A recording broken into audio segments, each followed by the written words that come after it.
Pemirsa, Komite Nasional Pemuda Indonesia KMPI Aceh mengadakan acara buka puasa bersama dan memberi santunan kepada 110 anak yatim. Acara tersebut digelar untuk terjalinnya silaturahmi dan sebagai bentuk kepedulian terhadap para anak yatim.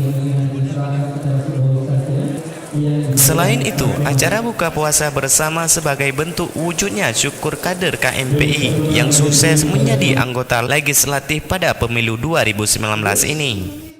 Ketua KMPI Aceh Wahyu Saputra menyebutkan ada sebanyak 16 kader KMPI yang berhasil terpilih pada pemilu kali ini. Wahyu juga menyatakan pemuda siap membantu program-program kegiatan Gubernur Aceh. Acara ini sebenarnya adalah bagian dari wujud syukur kita terhadap 16 orang kader KMPI yang sukses menjadi anggota legislatif pada pemilu 2019 yang lalu. Di tengah-tengah kita ada Bang Ihsanuddin Marzuki yang juga terpilih.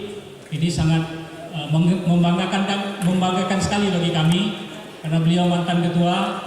Dan juga ada beberapa kader yang menjadi pengurus di KMPI, ada Bung Iskandar Al-Farlaki, ada Bung Faleh Pikirani, dan lain-lain yang mungkin tidak saya sebutkan satu persatu. Kemudian juga ada yang di DPRK, dan juga yang sangat membanggakan kita ada dua yang mewakili di DPD.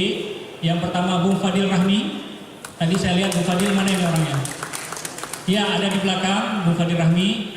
Kemudian Bang Abdullah Putih yang juga mantan ketum DPP KMPI. Dan kami juga berharap ke depan Pak Gubernur bisa mensupport kegiatan-kegiatan KMPI, dan juga KMPI sudah beberapa kali bertemu dengan Pak Gubernur, sudah menyatakan bahwa kami siap membantu program-program kerja Pak Gubernur. Apapun yang Pak Gubernur ingin sampaikan kepada anak-anak muda, dalam hal ini anak muda siap membantu program-program kerja Pak Gubernur. Sementara itu, Gubernur Aceh Nova Iriansyah menyebutkan pemerintah Aceh berkomitmen untuk terus mendukung KMPI dan anak muda Aceh. Ia sangat berharap pemuda KMPI tidak pernah putus asa dan tidak cepat menyerah jika ada permasalahan maupun hambatan yang terjadi. Dalam kesempatan ini saya ingin menggarisbawahi ada 3 program yang harus ekstra spesial mengawal pemerintah atau mendampingi pemerintah Aceh. 1, program anti korupsi. 2, program anti hoax atau anti hoax, fake news dan fitnah. Yang ketiga, anti narkoba.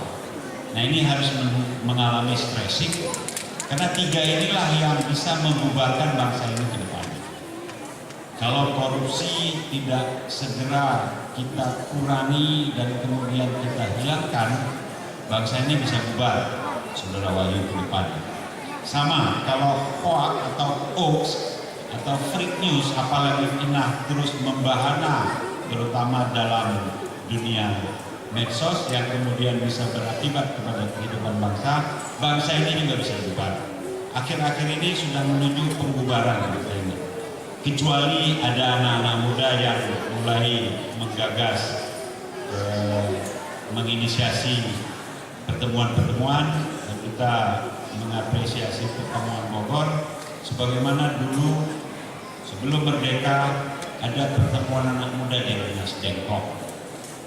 Jadi untuk itu dalam skala profesi Saudara Wahyu juga harus melakukan sesuatu mencegah perpecahan bangsa ini.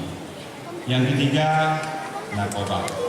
Narkoba memang sudah sangat masif. Menurut Pak Faisal ada sekitar 70-an desa terpapar narkoba. Ya, sudah lebih dari 30. Nah, saya minta KMPI dengan komunitas anak muda yang sehat untuk mengintervensi desa yang terpapar narkoba tersebut untuk membantu BNN dan pemerintah secara perlahan-lahan mengurangi dan mudah-mudahan bisa menghilangkan penyalahgunaan narkoba di Aceh, dan kita bisa menyelamatkan generasi muda, generasi penerus, dan pada akhirnya menyelamatkan bangsa. Dari Banda Aceh, IA TV melaporkan.